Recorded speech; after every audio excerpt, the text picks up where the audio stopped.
All right. Typical nursery stock right here. See where my finger is? What that person did was bought that at a nursery. This author did. He bought that piece at a nursery, dropped it in his bonsai pot in the spring, and he let it settle down. And he just fed it during the summer, waiting until the next spring. Well, why was he waiting? Spring is the ideal time to transplant your bonsai. Any species.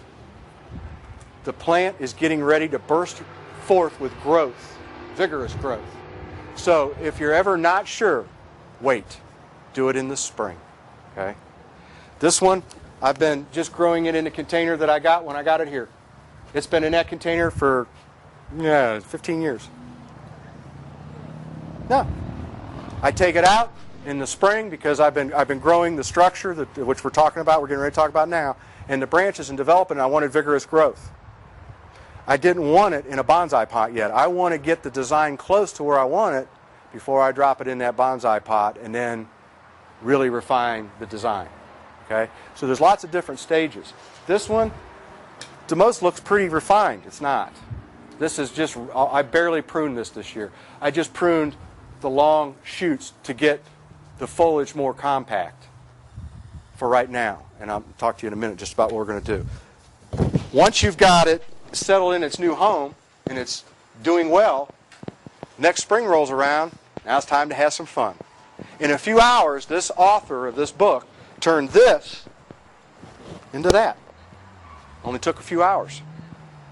But look at all the foliage that was trimmed off. I'm going to pass this around so you can see this example. This shows you what a typical branch looks like growing off this juniper right here. What he did was, the next step was you go down to the branch line and you start cleaning out. You know how if you've ever looked inside a juniper, I'll pull one off here and I'll show you. You get a lot of small growth down by the main part of the branch and where the secondary branch comes off.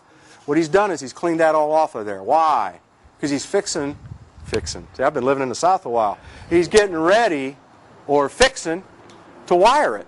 And with all that foliage in place, it gets in the way. You can't wire it and get the design that he's hoping for. So what he does is, here's the branch when he starts. Here he's thinned it out so that he can get ready to wire it and get the design going.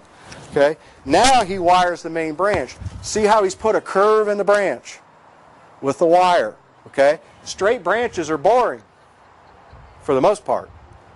Now you might like it, and if you do, guess what? It's your bonsai.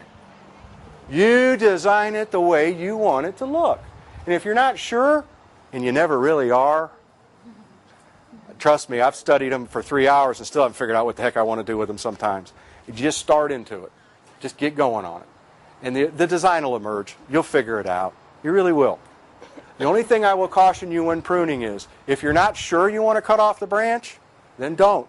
Because you can't glue it back if you decide later, I didn't want to cut that. Sometimes I'll prune the bonsai and start to shape it and walk away from it for a little while because I kind of get stuck on what I'm looking for. And then sometimes you walk out and look at it and go, oh, now I see what I need to do. I need to take that branch off right there and then extend. You'll get it. You'll figure it out. It's not that hard. Again, this is plain nursery stock. This is the best way to get bonsai and get a suitable one in a few hours.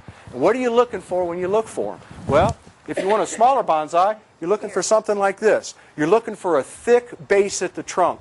That's why you'll see, here, let's pass this around so folks can take a look at it. You'll want to look at the base of the trunk, and you're looking for the root ball.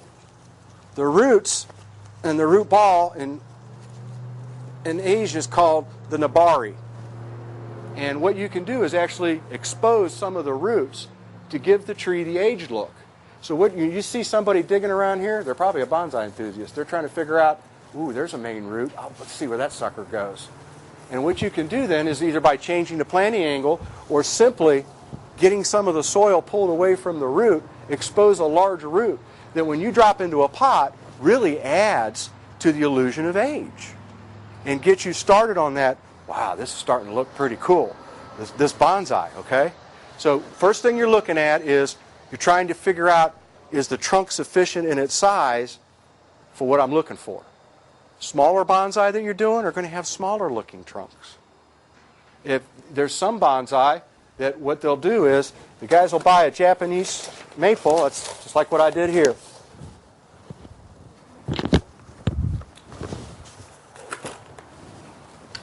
Tree is growing down like this. Here's the roots. Okay, then you got a branch probably coming off here like so. And then the rest of the tree comes up here, and there might be one up here.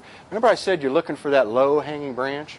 This is an 8 or 10 foot Japanese maple growing in a container that's this big. Something you'd never really at first picture as a bonsai. What a lot of the bonsai artists will do is they'll come in and cut it right here, like this. Now they've got this big, thick trunk. This now becomes the new tree, the top of the tree. They'll actually probably keep it on this angle or start to get it, bend it upward with wire, and then they'll start developing branches off of this. But now it looks like a 150-year-old tree just because of the bottom or the base of the trunk. So what they can do is actually take something that Dolores would call a large maple, go for a few $100s in some cases, and whack the top of the daggum thing right off just so they can get the top of that first branch. Okay? And again, it's the illusion of age. Now, some of these bonsai, there is no illusion to their age. I mean, some of them are really, really old. There's pine species that are over 300 years old. They pass them down from generation to generation. They started them as a seedling.